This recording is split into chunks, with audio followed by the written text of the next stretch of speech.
안녕하세요. 절세로 미래를 바꾸는 김효은의 계사입니다. 오늘은 이재명 정부의 첫 부동산 대책이었죠. 바로 2025년 6월 27일에 금융위원회가 발표한 긴급 가계부채 점검회의의 내용을 함께 살펴보도록 하겠습니다. 이번 대책의 핵심은 바로 수도권 중심의 주택담보대출을 6억 원으로 제한한다라는 건데요. 사실상 역대급 초강력 규제라고 볼 수 있어요. 과거 이제 문재인 정권 때도 보면은 주담대 한도를 15억으로 제한한 적은 있었지만 그 정책으로 집값을 잡기에는 역부족이었죠. 하지만 이번에는 좀 다른 것 같긴 합니다. 최근 기사에 따르면 이 대출 규제의 효과가 단기적으로 나타나고 있는 모습인데요. 서울 아파트의 호가가 하락하고 있다, 이런 분석도 나오고 있습니다.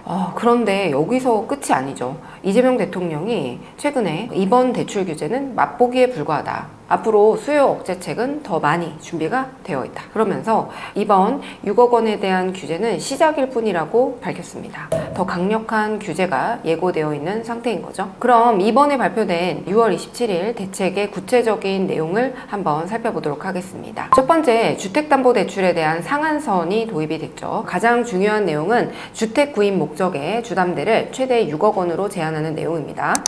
그러니까 수도권에 있는 모든 그 주택담보대출에 대해서는 최대 대출이 6억 원으로 한정이 된다는 거죠. 그래서 6월 27일 발표 이후에 6월 28일 시행이 되었기 때문에 이것 때문에 이제 가계약금을 넣거나 아니면 토지거래 허가 지역의 경우에는 약정서를 작성하고 허가를 받은 다음에 본계약서를 작성하게 되는데, 이런 분들에 대한 정확한 가이드라인이 나오지 않아서 엄청난 대혼란이 있었습니다. 가계약금을 넣은 분들은 사실 그것도 배수로 저희가 배상을 해야 되잖아요, 계약을 해지하면. 근데 그런 것도 어떻게 하라는 건지, 그냥 난리라는 건지 뭐 아무런 내용이 없이 그렇게 발표가 됐었죠. 어쨌든 그 토지거래 허가 지역의 경우에는 토지거래 허가 신청을 넣으면 그것까진 봐주겠다, 그렇게 된 걸로 나와 있습니다. 두 번째로, 다주택자에 대한 추가 대출이 금지됩니다. 수도권이나 이제 규제 지역에 있는 다주택자는 1주택자 주담대를 추가로 못 받습니다. 기존에 집이 여러 채 있던 분들은 사실상 이제 대출에 대한 레버리지 전략이 막혔다, 그렇게 보시면 되겠죠. 세 번째로, 실거주 전입 의무가 강화되었습니다. 주담대를 받은 경우에는 6개월 이내에 반드시 해당 집으로 전입을 해야 되죠. 예전에는 좀 사두고 전세를 놓는 그런 갭 투자 방식이 가능했는데 이제 안 들어가게 되면 대출은 회수됩니다. 네 번째로, 생애 최초 구입자에 대한 대출이 더 까다로워졌습니다. LTV 한도는 기존의 80%에서 70%로 축소가 되고 동일하게 6억 원까지만 이제 주담대가 가능하고요. 그 다음에 6개월 이내에 전입을 하셔야 됩니다. 그래서 신혼부부라던가 아니면 첫 내 집 마련 준비를 하시던 분들은 유의하셔야 되겠습니다. 다섯 번째는 이제 생활안정자금 목적의 대출이 축소되었습니다. 기존에는 생활안정 목적으로 일정한 금액의 대출이 가능했는데요. 이제 수도권이나 규제 지역에서는 최대 1억 원까지로 제한이 되고요. 다주택자에 대해서는 아예 생활안정 목적의 대출이 금지됩니다. 여섯 번째로, 전세대출과 신용대출도 제한이 걸리는데요. 소유권 이전 조건부 전세대출이 금지가 되고 신용대출에 대한 한도도 연소득 이내로 제한이 되었습니다. 일곱 번째로, 청약 당첨에 대한 통제 조치가 있는데요. 청약 당첨 후에는 기존 주택을 6개월 내에 매각할 것을 약속하고 이에 대한 이행각서를 제출해야 됩니다. 만약에 이대로 이행을 하지 않게 되면 당연히 제재가 있겠죠. 그래서 수도권이나 규제 지역에 청약을 받으실 때 이 조건을 꼭 확인하셔야 되겠습니다. 여덟 번째로, 이제 주담대에 대한 만기가 축소가 되었죠. 이제부터는 주담대 만기를 최대 30년까지로 제한을 합니다. 기존에는 40년짜리도 가능했는데 이제는 안 된다, 그렇게 보시면 되겠어요. 이런 대출 규제 때문에 사업자 대출 이런 것들을 좀 활용해서 좀 우회적으로 대출을 받는 이런 경우가 좀 늘어나니까 또 이걸 전수조사하겠다, 이렇게 밝혀서 사업자 대출을 통한 이제 우회적인 대출도 어렵게 됐죠.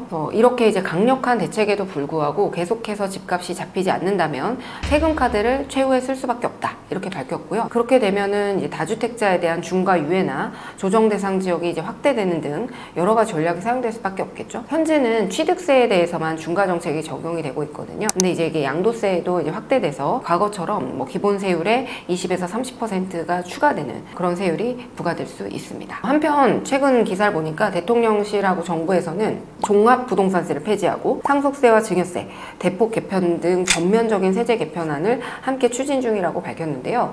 이런 흐름을 보니까 아무래도 이제 공급을 좀 늘려서 건설 경기를 살리고 똘똘한 한 채보다는 여러 채를 보유할 수 있도록 유도를 하는 거죠. 그래서 부자들이 좀 여러 채를 보유해서 공급을 해라 이런 의미인 것 같아요.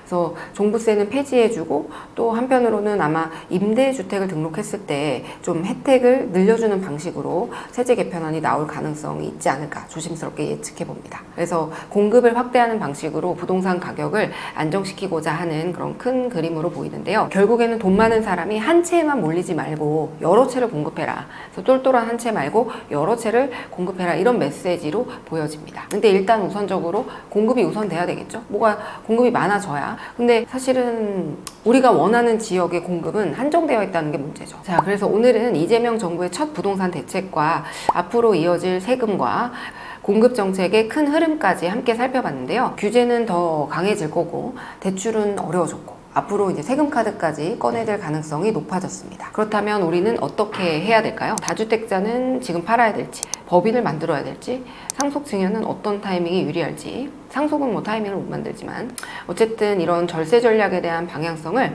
지금부터 잘 확인하셔야 될 것 같습니다. 앞으로 이제 각종 세제 개편안이 나오면 최대한 빨리 영상에서 깊이 있게 분석해 드리도록 할게요. 절세로 미래를 바꾸는 김현우 기사였습니다. 내용이 도움이 되셨다면 좋아요와 구독, 알림 설정 꼭 부탁드릴게요. 감사합니다. 안녕.